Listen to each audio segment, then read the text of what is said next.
Vous écoutez le quiz, issu de l'épisode S911 du podcast Faut pas pousser les ISO, diffusé le jeudi 21 novembre 2024.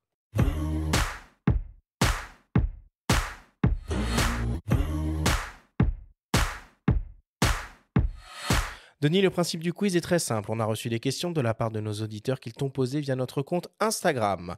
On en a sélectionné quelques-unes et tu vas avoir seulement 30 secondes et pas une de plus pour tenter d'y répondre le plus clairement possible. As-tu bien compris la consigne ? Oui, c'est parti. Première question qui nous vient de René Desclous. Quelles sont les vitesses d'obturation idéales pour figer les oiseaux en vol et quel est votre taux de photo réussi pour les oiseaux en vol ? On va d'abord traiter la première. Minimum 1/2 de seconde. La plupart du temps, j'essaye de monter un peu plus si la lumière le permet. Pour la deuxième question, avec les derniers boîtiers, notamment depuis le passage au R6 Mark II, c'est du 95-98% de réussite. Mais non. Mais si. C'est vachement élevé, un 2/1000. Ouais, mais c'est incroyable. Ouais. Je suis surpris. Ben, sinon, on a le bout des ailes floues.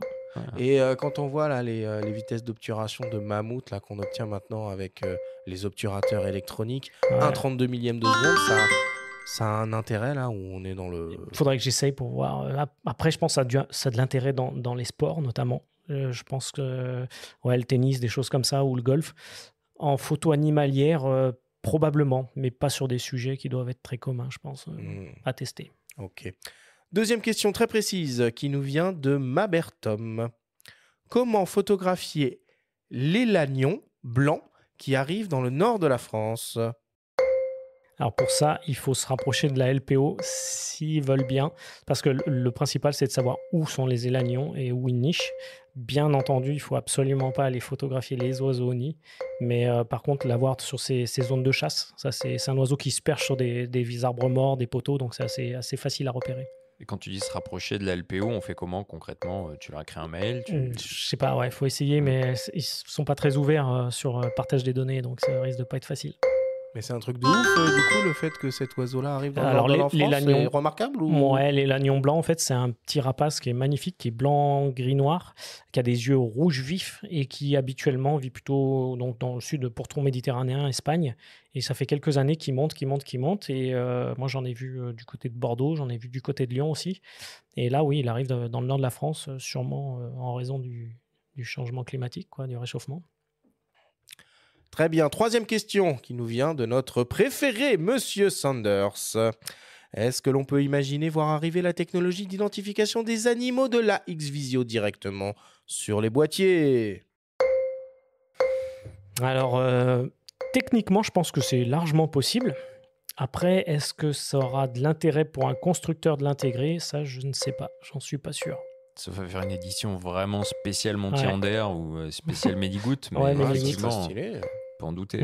Non mais attends, parce que la X-Visio, ça fait pas que les oiseaux, hein, ça fait aussi les mammifères, bien sûr. mammifères, quoi. Donc, avec toutes les Après, puces... mais je rejoins Denis, quel est l'intérêt ? Enfin, c'est la vraie question. Quel est l'intérêt d'une marque, d'un fabricant à faire ça ? De la métadonnée enrichie, je sais pas. Ouais, mais quand on fait de l'image d'oiseau, on essaye de faire aussi de la belle image, pas seulement de la photo dite naturaliste, c'est-à-dire juste de l'identification. Ouais. Et du coup, c'est un petit... Moi, personnellement, ça m'intéresserait pas de l'avoir sur mon boîtier. Voilà. Ok. Quatrième question, Voodoo Child 46. Il existe plein de livres qui renseignent sur les espèces d'oiseaux. Quelle est la référence, selon vous ? Pour moi, c'est le Guy Nordinto de Lachaud et Niestlé. En tout cas pour l'Europe.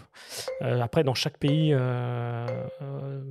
j'ai la chance d'aller, j'achète des guides. La plupart sont en anglais d'ailleurs, mais il faut que le guide corresponde. En termes de contenu scientifique, ils sont tous très bons. Après, c'est l'identification. Il y en a, c'est des photos, d'autres, c'est des dessins. Moi, je préfère les dessins. Je trouve que c'est plus précis. Il n'y a pas l'influence de la lumière, mais on trouve ça un peu de partout. Et pour terminer, une question de mes soins, une question qui tue. Denis, si tu ne devais photographier qu'une seule espèce d'oiseau jusqu'à la fin de tes jours, ce serait laquelle et pourquoi ? Ah, c'est rude ça. C'est le principe de la question qui tue. Peut-être la gélinote des bois. C'est un oiseau qui m'a toujours fasciné et que j'ai jamais photographié. J'en ai vu plusieurs fois en montagne, mais je le trouve très très beau. Tu peux nous le décrire? Ouais. Je vois pas du tout Alors, ce que la c'est. gélinote, c'est de la famille des tétras. Hein. C'est un tétraonidé. Ça ressemble à un petit. Un coq? Ouais, mais un petit coq et qui est couleur camouflée, donc couleur des bois, et qui vit souvent perché sur les branches et au sol. C'est un oiseau un peu piéteur. Et il est très très discret. Il y a des très beaux bouquins qui existent sur lui. Mais c'est un beau petit oiseau. Ouais. So be it.